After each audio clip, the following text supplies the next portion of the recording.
फतेह। दोस्तों, आज हम सब लोग गुरु गोविंद सिंह जी के साहिबजादों और माता गुजरी देवी जी की सुप्रीम शहादत, माता गुजरी कौर जी की सुप्रीम शहादत को नमन करने के लिए इकट्ठे हुए हैं। हम पूरे दिल से उनकी शहादत को नमन करते हैं और मैं समझता हूं कि शायद मानव जाति के पूरे इतिहास में, केवल भारत नहीं पूरी दुनिया के इतिहास में इस किस्म की शहादत की दूसरी मिसाल देखने को नहीं मिलती है।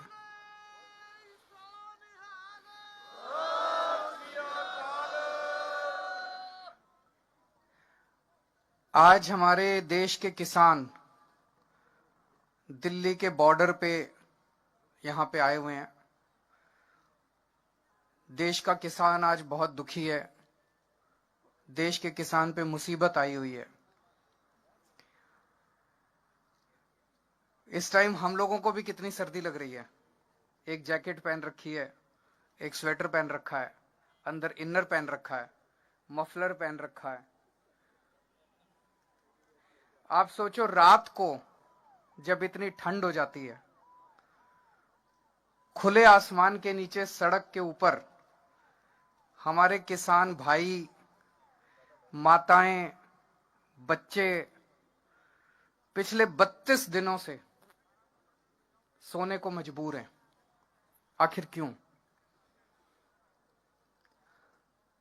सोच सोच के भी दिल कांप उठता है। 40 से ज्यादा लोगों की शहादत हो चुकी है यहां पे। आज इस मंच के जरिए, इतने पवित्र स्थान पे, इतने पवित्र मौके पे मैं हाथ जोड़ के केंद्र सरकार से अपील करता हूं।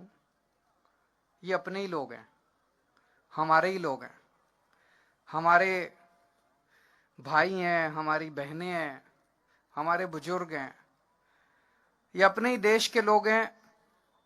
इनकी बातें सुन के, इनकी मांगें पूरी करके वो तीनों कानून वापस ले लो और इन लोगों के संघर्ष को यहीं खत्म करो। अब और कितनी शहादत लेना चाहते हो आप? पता नहीं किस किस तरह की बातें की जा रही हैं। तरह तरह से ये सभी सरकारों का एक तरह से हथियार होता है। मेरे को याद है, जब अन्ना आंदोलन में हम लोग बैठा करते थे, हमें भी बदनाम किया जाता था। आज किसानों को कहा जा रहा है आतंकवादी हैं, किसानों को कहा जा रहा है राष्ट्रद्रोही हैं। अरे, किसान आतंकवादी हो गए और किसान राष्ट्रद्रोही हो गए तो तुम्हारा पेट कौन भरेगा? तुमको रोटी कौन देगा उसके बाद? 70 साल से किसानों को, अपने देश के किसानों को सबने धोखा दिया। सारे नेताओं ने धोखा दिया, सारी पार्टियों ने धोखा दिया। किसानों ने केवल और केवल धोखा देखा है अभी तक। सारी पार्टियां कहती थी तुम्हारे लोन माफ करेंगे, किसी ने लोन माफ नहीं करे। सारी पार्टियां चुनाव के पहले कहती थी तुम्हारे बच्चों को नौकरी देंगे, किसी ने नौकरी नहीं दी। अब ये तीनों कानून लेके आए हैं। इन तीनों कानूनों के जरिए भी इनकी खेती भी छीनना चाहते हैं। किसान के पास खेती के अलावा तो कुछ होता नहीं है। उनकी खेती भी छीनना चाहते हैं। उनकी खेती भी उठा के बड़े बड़े 2-4 इनके पूंजीपति दोस्त हैं, उनको देना चाहते हैं। अगर खेती भी चली गई किसान की तो फिर वो कहां जाएगा? और तो तुमने इनके लिए कुछ करा नहीं। खेती करता है बेचारा किसान। खेती भी चली गई तो किसान कहां जाएगा फिर? तो जितने किसान, आप सोच के देखो, इतनी ठंड में अपने घर के बुजुर्गों को और बच्चों को लेके जितने किसान बैठे हैं, वो अपने सर्वाइवल के लिए बैठे हैं। क्योंकि अब आर पार की लड़ाई बन गई है। जब खेती भी चली जाएगी और खेती पे बड़े बड़ी कंपनियों का अधिकार हो जाएगा तो किसान के पास कुछ भी नहीं बचेगा। तो अपनी खेती को बचाने के लिए बैठे हैं। अभी केंद्र सरकार ने, इन्होंने अपने सारे बड़े बड़े नेताओं को उतार दिया मैदान में। इन्होंने सारे मंत्री उतार दिए, सारे इनके मुख्यमंत्री उतार दिए इन्होंने मैदान में। आके भाषण दे रहे हैं, इस कानून से किसानों का फायदा है, इसके कारण मैंने इनके सारे भाषण सुने, अभी तक मेरे को एक भी नेता इनका नहीं मिला जो इस कानून का एक भी किसानों को क्या फायदा होगा ये बता सके। आप भी सुन लेना गूगल पे जाके, यूट्यूब पे जाके।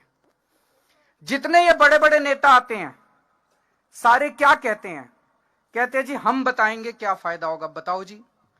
कहते हैं इससे आपकी जमीन नहीं जाएगी। तो ये कोई फायदा हुआ? जमीन तो है ही आज हमारे पास। इससे आपकी एमएसपी नहीं जाएगी, तो ये कोई फायदा हुआ? इससे आपकी मंडी नहीं जाएगी, ये कोई फायदा हुआ?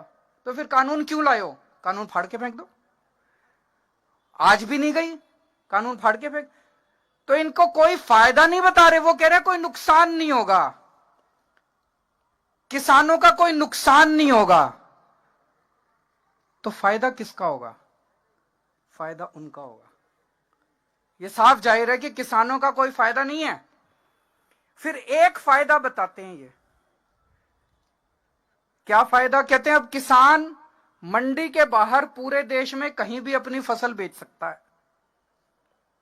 बताओ जी कहां बेचें? मैंने पूछा इनसे, मैंने कहा अभी बिहार में मंडी नहीं है, 800 रुपए क्विंटल बिक रहा है वहां पे फसल, तो आप यही बता दो 1850 एमएसपी है, 1850 से ज्यादा दाम पूरे देश में कहां बिक रहा है जहां हमारा बिहार और उत्तर प्रदेश का किसान जाके बेच ले? कोई जगह बता दो। मंडी के बाहर तो आधा दाम मिल रहा है, मंडी के बाहर तो 50% दाम भी नहीं मिल रहा। तो ये तो कोई फायदा नहीं हुआ। तो फायदा एक भी नहीं बता पा रहे ये लोग किसानों को। फायदा केवल और केवल पूंजीपतियों को है। केवल तो आज पूरा देश दो भागों में बटा हुआ है। एक वो लोग हैं, कुछ लोग हैं जो उन पूंजीपतियों को फायदा पहुंचाना चाहते हैं करोड़ों किसानों का नुकसान करके। एक वो लोग हैं जो किसानों के साथ खड़े हैं, और 4-5 पूंजीपतियों को नुकसान हो जाए तो क्या फर्क पड़ता है? अगर करोड़ों किसानों का फायदा हो रहा है तो उसके साथ खड़ा है देश। एक ये आरोप लगा रहे हैं किसानों को गुमराह किया जा रहा है। मैं आज यहां से चैलेंज करता हूं, मैं चैलेंज करता हूं केंद्र सरकार अपने सबसे बड़े, जिसको भी इसका पता है वो आ जाए और हमारे किसानों के नेता आ जाएं और पब्लिक में डिबेट कर लें दोनों को, किसको ज्यादा जानकारी है। कहते हैं किसानों को जानकारी नहीं है, किसान बता देंगे।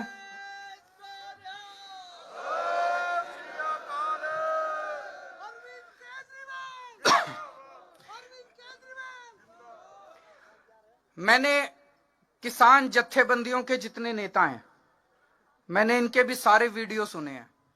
इतने शानदार तरीके से आपको संविधान समझा देते हैं। इनको सारा संविधान पता है, इनको सारा कानून पता है।